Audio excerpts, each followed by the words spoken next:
All right, today we are diving into one of the most critical parts of any solar power system, how to install a hybrid inverter. And listen, getting this right isn't just about making your system work, it's about making sure it works safely for a long, long time. So here's a scenario that trips up so many people. You follow a guide, you connect all the wires, you flip the switch, and hey, everything seems to power on. You get that satisfying hum, the screen lights up, but right there, that's precisely where the real danger can start. Yeah, because what you can't see are the hidden problems just waiting to happen. You might have an undersized cable that's slowly starting to overheat, or a loose connection that's about to arc. These are the silent mistakes that can completely destroy your inverter, wreck your expensive battery bank, or even worse, start a fire. So, what makes these mistakes so easy to make in the first place? Well, it all starts with understanding what a hybrid inverter actually is.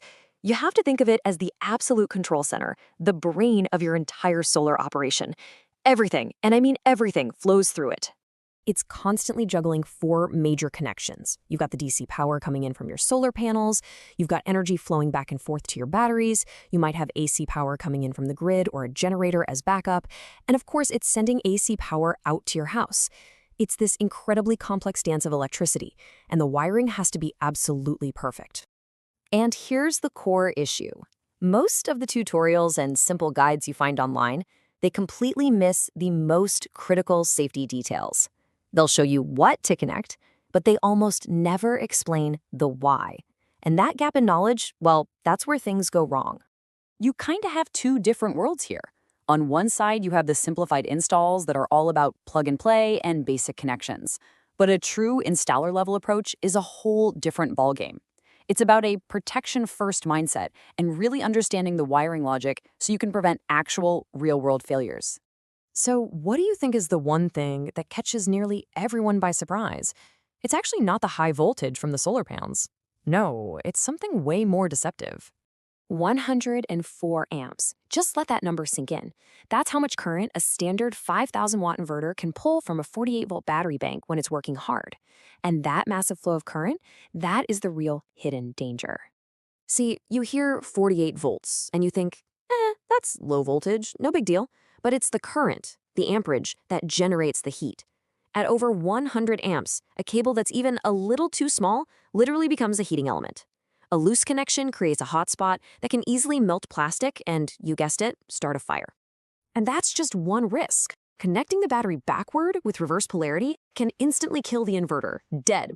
Exceeding the solar panel voltage can fry the charge controller. Wiring the AC input wrong can create a backfeed risk, where your system sends power out to a grid that's supposed to be down. That's a huge, potentially fatal hazard for utility workers. And if you mess up the grounding, the whole system can become floating, turning the metal case into a serious shock hazard. Okay, so how do we avoid all this chaos? Well, we use a professional method that I call the Protection First Blueprint. The core idea couldn't be simpler. You install all your safety devices before you connect a single source of power. And here's how that looks in practice. After you mount the inverter, your very next step, before anything else, is to install all your DC protection. That means your breakers, your fuses. This gives you a way to safely shut everything off before it's ever live. Only then do you connect the battery, then the solar panels, then the AC, and finally, you tie in the system ground. Now listen, I really need to emphasize this.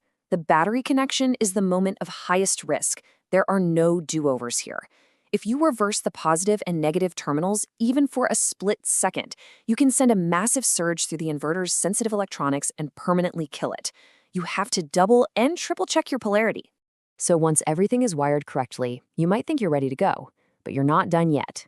The order in which you turn things on is every bit as important for safety and for the system to work right. This sequence is absolutely critical. First, you turn on the battery breaker. This gives the inverter's brain the stable power it needs to boot up cleanly. Second, you power on the inverter itself. Only after it's running do you turn on the PV isolator for your solar panels. And last, you turn on the AC input. Following this exact order lets the inverter properly recognize and sync up with each power source. All right, let's wrap this all up with a final safety checklist. I want you to think of these as the absolute non-negotiable rules for any inverter installation you do. First, the nevers. Never connect a battery without a properly sized fuse or breaker. Never exceed the inverter's voltage limits. Never, ever use cables that are too thin for the job. Never leave live terminals exposed. And please, never work on live circuits. Just don't. And on the flip side, you always have to verify 3 things before you power anything on. Check your polarity, check your voltage levels to make sure they're what you expect, and check that every single connection is mechanically tight. Most failures don't happen with a big bang. They build up silently from a single loose screw or a wire that was swapped. And really, this is what it all comes down to.